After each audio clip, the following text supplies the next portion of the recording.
Welcome to No Budget, the show for filmmakers with no budget by filmmakers with no budget. I'm Milo Dennison, and my two wonderful co-hosts, Cathal Feeney and Claire Milan, are here with me, and we are speaking with a filmmaker, YouTuber, Jamie Down. Is that a good way to introduce you, Jamie? That's a good way, Milo. All right. That sums it up. That'll do. Perfect. Well, thanks for joining us here. No worries. Thanks for having me, guys. Okay. Well, I'll get the ball rolling here then. So tell us a bit about yourself. Who is Jamie Down? So I'm Jamie from Manchester, and I've been making sort of very small budget, let's say no budget for the purpose of this, short films, web series, and projects like that. Probably on off for about 5 or 6 years now, really. And recently started trying to take it a little bit more seriously. So I've got a very small team, me and a couple of good friends. I've started our own very small company. It's called Mixed Grill Studios, and all of our stuff really on YouTube, online, social media. And with that company, we've got myself, my friend Josh, who's another sort of producer, writer, and our friend Nick, who shoots a lot of the material. And then with the three of us, we sort of branch out. We get sound people to work with us, other cameramen, and to be honest, most of this isn't paid because of the level that we're at. We've been working on making mainly web series, to be honest, recently. So rather than a sort of standalone short film, we've been making maybe 5 or 6 part series. We did a mockumentary last year, which was 5 minutes per episode, 6 episodes that went on YouTube, and it sounds like, oh, what's that, 30 minutes? Knocked that out in about a month, but that genuinely took us about a year to get over the line. So understand the struggles of trying to make something with a small budget and trying to make a ambitious project for the level you're at is not easy. So we did that mockumentary, and then also last year we made a series of short sketches called Alternate Love Island, which is basically what it says on the tin, just a parody of all the classic Love Island moments. So that was a very different style, very much really short, punchy 1-minute sketches for YouTube, social media, and trying to get a bit of viral attention that way, I guess. Yeah. Do you have any training, or did you study? No, so my job, I work in television, but not in the film industry or anything like that. I work in mainly children's TV, actually. So I've done a lot of work for CBBC and the BBC children's department. So I've been working with them for about 2 or 3 years, and I've done a bit of reality TV and did. In what context would you be working like, say? So I work on the production side. So as a researcher, so a lot of that is casting children that will be on the show or contributors for the show, working on location, working in live studio environment, that sort of thing. So I guess it does sort of overlap with my hobby in a way.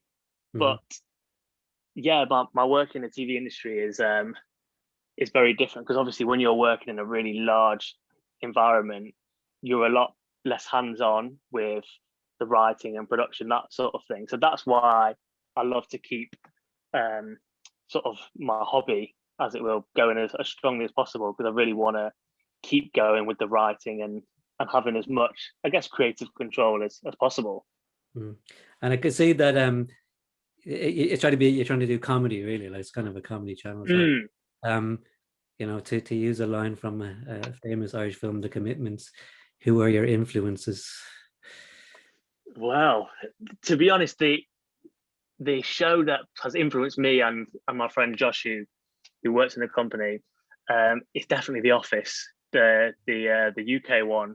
We'll not be hearing anything about the US one being better than the UK one. It's just nonsense, and I will have to leave the call, I'm afraid, if we go down that route. As the American here, I totally agree with you.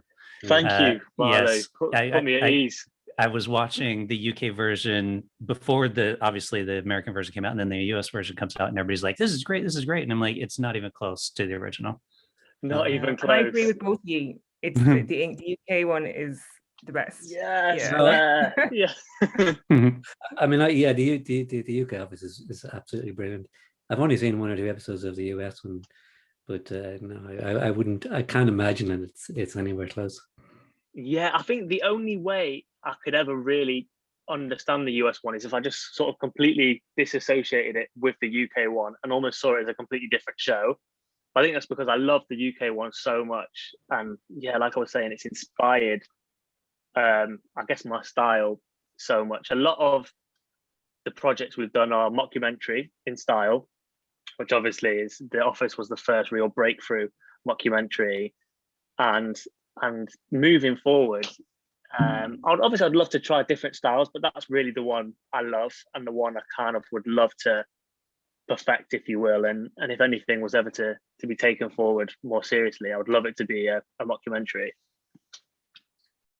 So that brings us on to your next thing. So tell us about P4, because that's how I came across you on our Facebook page. Yes. And it's very brave of you to do a video and admit you failed. Most filmmakers wouldn't do that, you know. So it was quite interesting. So tell us about this mockumentary P4 that you created with your friends. How did it come about? Yes, P4 is such a long-winded story because it's an idea that, again, me and myself and Josh had for such a long period of time. But essentially, the idea was, again, a mockumentary about 4 students who just finished university. So at the time of coming up with the idea, me and Josh had just finished university and we were sort of thinking, what's something really funny that we can kind of relate to? And the idea of P4 is 4 guys, they finish university, they can't get jobs. So they decide the most logical thing to do is to set up a boy band and try and crack the music industry. So that was the premise, that P4 was going to be this sort of big smash hit band. And our sort of, I guess, USP we were going for is to really cross over and blur the lines between what reality was and what was fiction, which kind of worked in a way with the series, but we almost wanted people to believe for a split second, like, is this a real band? And are these guys really trying to crack the music industry? And is there a documentary about them? Or is it a comedy? We kind of wanted that element of confusion, I guess. So we set up an Instagram page as the band. So the band were completely active as themselves. Everyone was in character, commenting in character, posting about upcoming gigs, all this kind of thing. So we wanted our friends and friends of friends to see it and think, what, have they lost their minds? Like, what is going on here? To really try and create a bit of interest. Because I think it's so hard if you just post out there to your friends and say, oh, look, I've done a comedy, please watch it. Like, you'll get a few polite friends that'll watch it, and then maybe some people will be interested. But we thought if we went down this really wacky route, sort of really off the wall, almost like mental behavior, it might start to gain a little bit of momentum. And in a way, there were small groups of people who kind of got it and thought, this is bizarre, but we find it funny. But then at the same time, it's because it's, like I said, it's so niche and it's such a specific in-joke that some people are going to find funny. That's really hard to promote on a larger scale and sort of get to a wider audience, because it's just such a niche in-joke from a group of friends, essentially. Did you write it, and or who wrote it to write together? Or yeah, so in terms of the show, we wrote it together, and we wrote it probably a good 18 months before we actually really started filming and editing. We wrote it, then because of circumstance, we'd all left uni, so people were off doing different things, and it was really hard to get a team together. We had 3 of the main cast members. We lost 1. Obviously, we needed 4 for the main band, so we were on the hunt for someone else. Which obviously, when you're not really paying anyone anything, and to get someone who's committed to filming, I don't know, 6 days in a month for a couple of months is not easy. So we're going through that process. And we also, whilst we were writing it, we met Nick, who is our cameraman, who shot a lot of it. And then we met Dom, who did the sound for it. So we were sort of piecing the team together as we went. So we wrote it, And then I think the biggest problem, which I did mention in my video, is, and I think this is a problem a lot of people have, we really went down the perfectionism route. We were like, this is it. We've been writing little comedy sketches for ages. We've been doing bits of stand-up and whatnot. This is going to be our masterpiece. So we're going to throw everything at this, and this will be magnificent, regardless of how long it takes. So I think that's another reason why it took so long. We shot things again and again. We're like, the lighting wasn't quite right. We're going to do it again because it's going to be perfect. And I think that's why it went on. And we were so ambitious. We were saying we have to shoot one episode in Blackpool, and we need to shoot one episode here just for, I don't know, 30 seconds of footage, because we wanted it to be an absolute masterpiece. But all that does really is just slow the process down. And it's funny because I watched the episode. It was a film in Blackpool by the sea, and the tide was coming in instead. But you know, when I was watching it, I just thought, oh my God, you all look so cold, you know. And I saw you eating the fish and chips, and you look so miserable. You know? Dude, I felt so sorry for you. What was that like? You know what, Claire? You have 100% right. It was freezing, and I think I was so ill that day. I had the worst cold. I think basically that was a combination of, we have to film in Blackpool. We just had that in our minds. We're like, whatever happens, we have to film in Blackpool.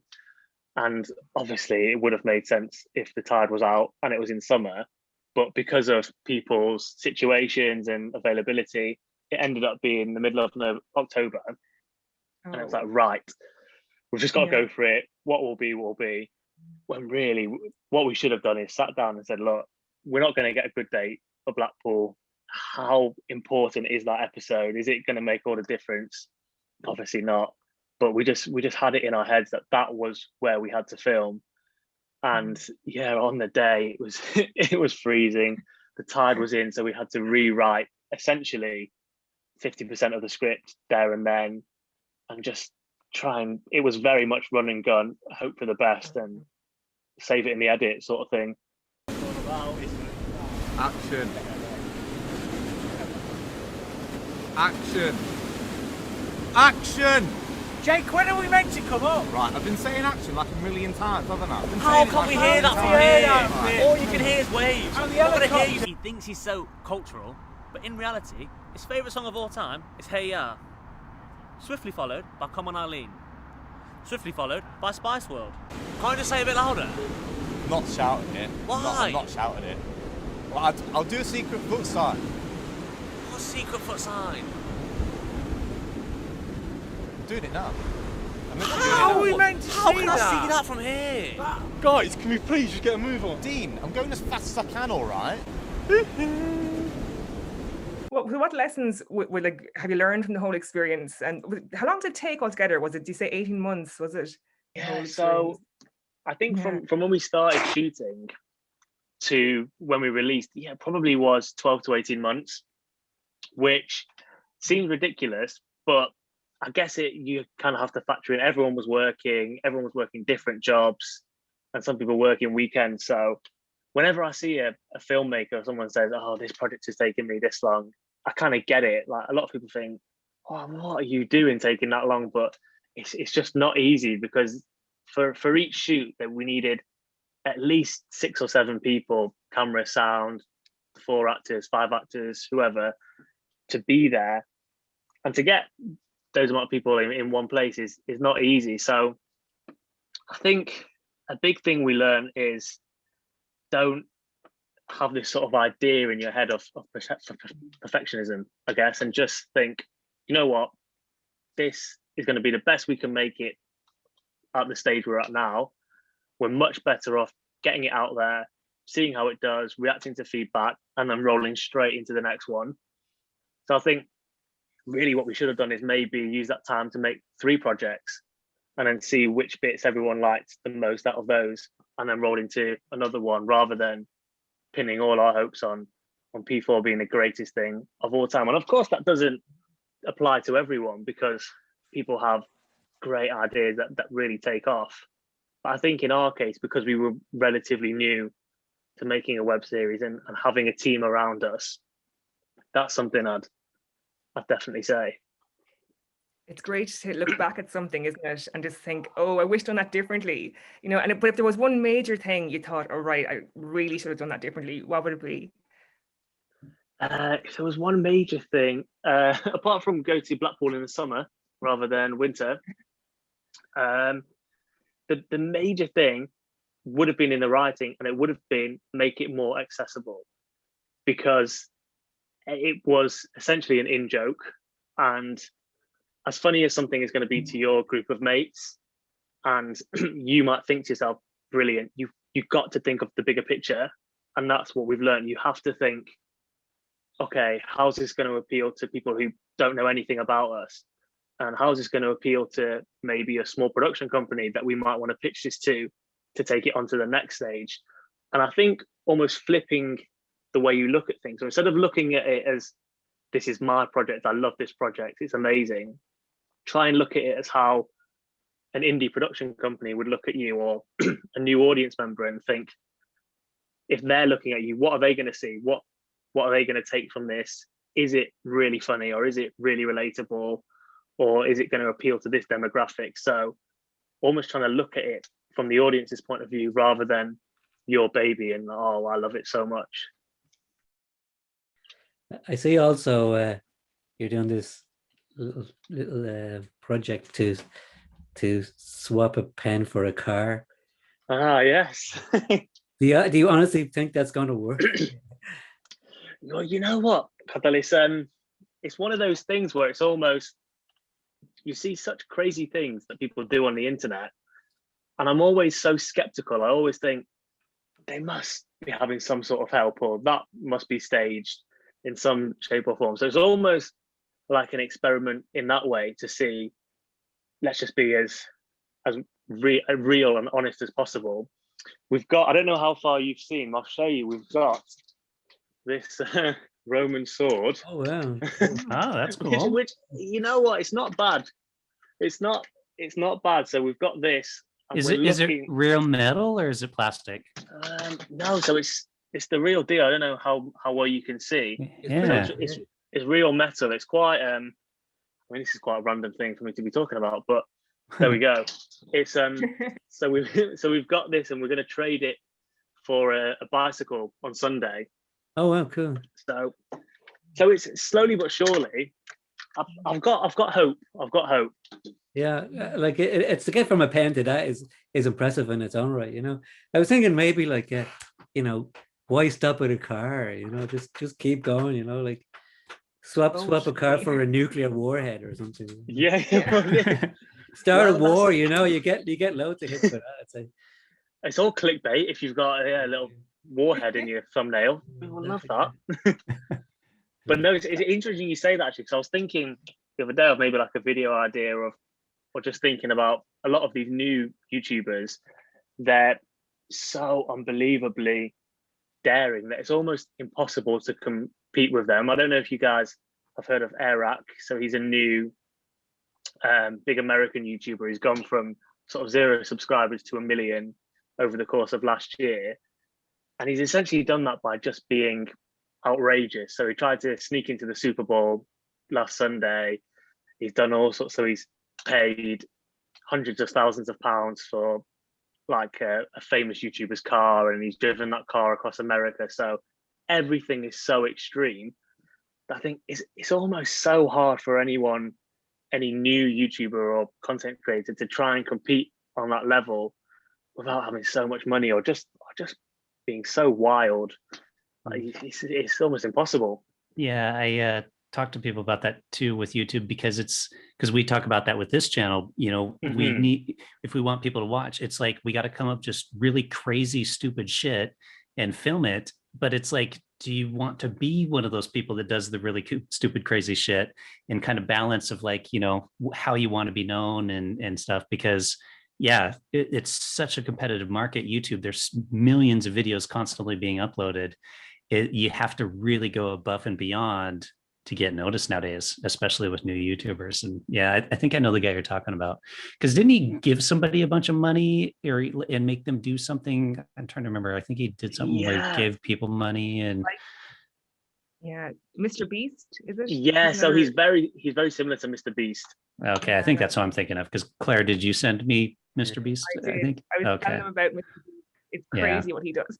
Mhm. Yeah. It's But I funny. think you're right. Like Mr. Beast is such a good example of basically he's just gone. You can't compete with me, sorry, Yeah. because every video is he's got £1 million budget or whatnot. So it's almost, and it's very clever in a way. He's kind of built a moat, I guess, around his content, and he's made it so high budget and like such a spectacle that he's made it impossible for any other content creator to even get anywhere near what he's doing. So he's pretty secure in his channel, I guess. Yeah. Well, and it's impressive to continually have to come up with ideas that are topping previous ideas, you know? We've got a different USP. Okay. So now that you've kind of been doing a bit of filmmaking and writing and directing and acting, is there something that kind of interests you the most out of all of it? Like sometimes actors are like, I kind of like directing more, that kind of stuff. Yeah, you know what? As stressful as it's been, I really enjoyed the production side of things, and I think that's where I'd like to sort of take things moving forward. I guess it ties in a little bit with my job. That's more on the production side of TV and logistics and casting people, that kind of thing. And I've really enjoyed doing that with my own projects. I think me and Josh both said with P4, because we played the leads in it as well, that did really hinder the project because we were trying so hard to organize everything. And I think that's something you overlook, just the general producing of a short film or a project. You kind of think, oh, well, if everyone turns up, we'll kind of pick it up.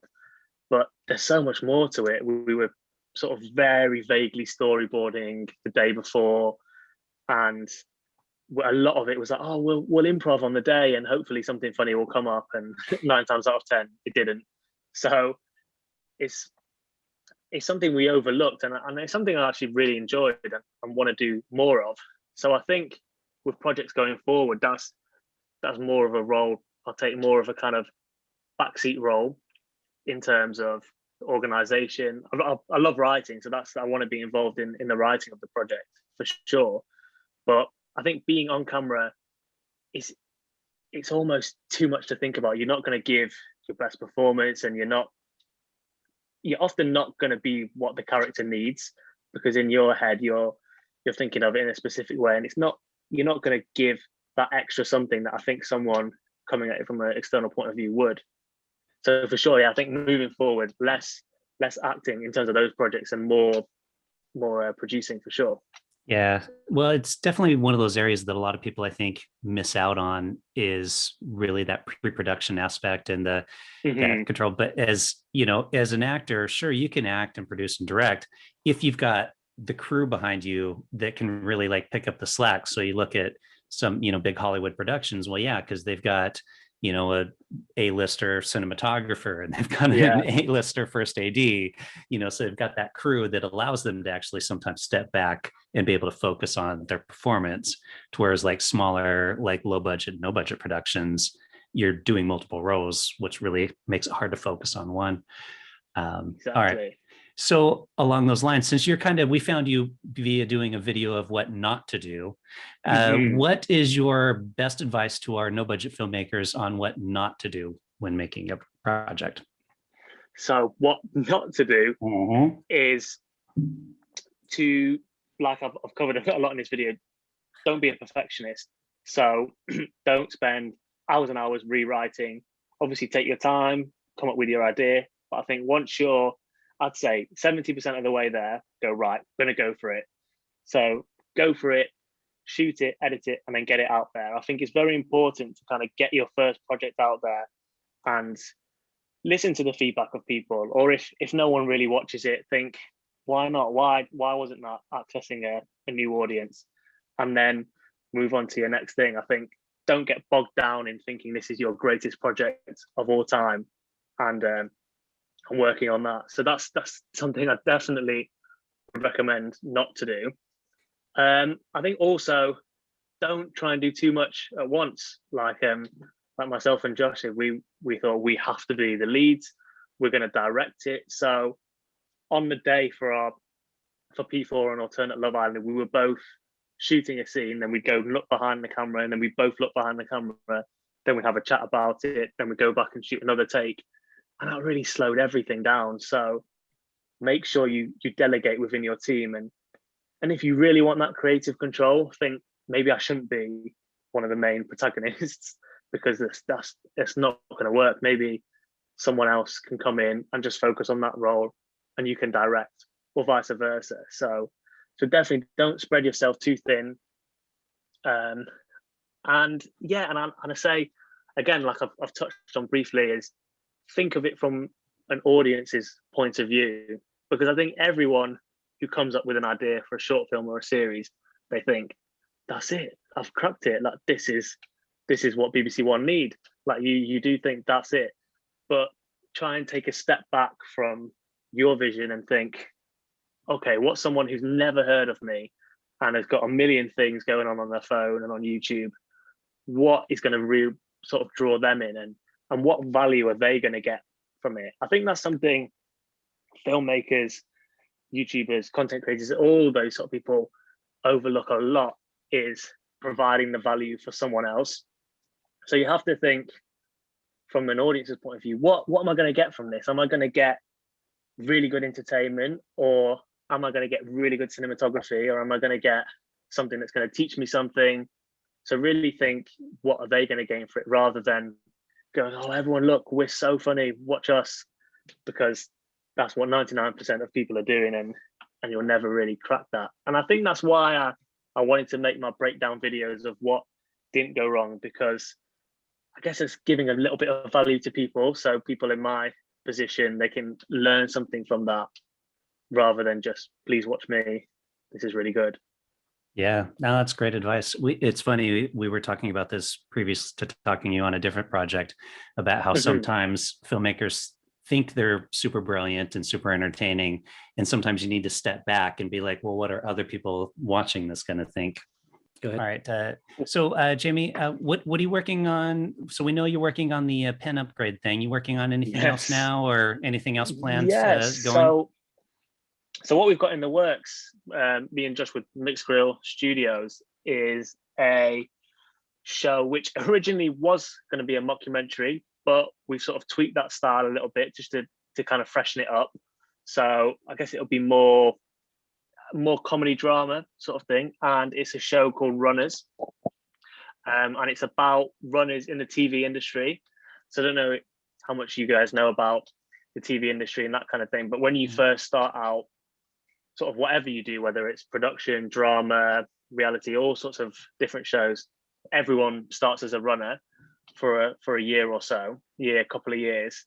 And it's such a sort of unique and strange job in a way, because you're thrown into this world where you're working with famous people, you're working with big senior producers, but then at the same time, you've got to make sure that you get Gary Lineker's tea at the right time, or you get the right coffee, and it's a really strange job because there's no real training for it. You do loads of different things, and obviously your ultimate aim is to progress in TV. So our plan, because me and Josh, we've both worked in TV as runners before, our plan is to really focus in on that and focus on 3 or 4 runners who are all bidding to get the next step up to a junior researcher role. So it follows them, and they're all 4 really different characters and their sort of process of doing that. And we're hoping for ease to sort of film it all in one place, so all one studios, and we'll hopefully get access to a few dressing rooms, green rooms. So yeah, taking on board a lot of the things that went wrong in P4. We'll not be filming in Blackpool or anything like that. We'll all be indoors in summer. So yeah, that's the plan. And Runners will either be a short series, or we're thinking more now, maybe a one-off short film. So maybe sort of 20, 25-minute piece. We'd love to start sort of going for the festival circuit, like you guys are saying. Our cameraman Nick, he's had a couple of shorts in the festival circuit, so he knows a little bit about it. He's got quite a few friends who've done quite well on the circuit. So that's why we'd sort of love Runners to be a bit more of a short film and try and get it noticed that way. But having said that, I think the ultimate goal for all of our projects is to sort of get picked up by an indie and then developed with a budget. Obviously, no offense to the no budget teams out there, but I think that's what we'd love, like the next stage, to get picked up properly and then sort of develop from there. So yeah, so that's the plan. I think that's That's everybody's dream there. Yeah, That's what we want for no budget. We want to drop the no eventually. You know? yeah. Budget. Put a little Budget is slash catchy. through These it. brackets or something, it's fine. Yeah. Even if Formerly no budget. even if it was O budget, you know, it'll be a start. Yeah. Yeah. Nice. All right, Jamie, like if people want to find you or any of your shows, like where would they find them? Social media, the YouTube site? Yeah, so YouTube, my channel is just called Jamie Down, and it's got more sort of breakdown videos and more just sort of videos of me being myself. But that's where you can find the 2 videos breaking down my P4 web series and alternate Love Island web series. And then where all the series are themselves, it's called Mixed Grill Studios, like the food, I guess. So that's where the whole P4 series is, the alternate Love Island series, and then there's a lot of comedy sketches that me and Josh have written from the past. So that's all there, and that's where Runners will be going. So yeah, they're on YouTube, they're all on Facebook, and the same on Instagram as well. Great. Well, it's been great talking with you, and we appreciate you coming on the show and kind of sharing your experiences with the audience. Hopefully they'll get something out of it. I hope so. Hopefully I haven't just waffled and just a lot of nonsense, but No, thank it's you guys great. for having me. Hey, and thanks for being active in the No Budget Facebook group, actually, as well. Oh, yeah. Yeah, brilliant. Oh, yeah, well, that's Appreciate it. that's It's growing something. every day. Yeah, well, that's I've been telling my friends about it, and I tell anyone watching this to definitely get involved in that Facebook group, because it's hard to find a Facebook group of really like-minded people and without people just trying to spam links and stuff. But I found that the No Budget group is really full of people who are genuinely interested in bettering their craft. And Great. yeah, so I'd highly recommend it. And I've told a lot of friends about it as well. Oh, thanks. That's great. Cool. All right, No Great. Budget filmmakers. We hope you enjoyed the show. As always, I'm Milo Dennison with Claire Milan and Cathal Feeney, and our special guest Jamie Down. Thanks for joining us, and have a good day.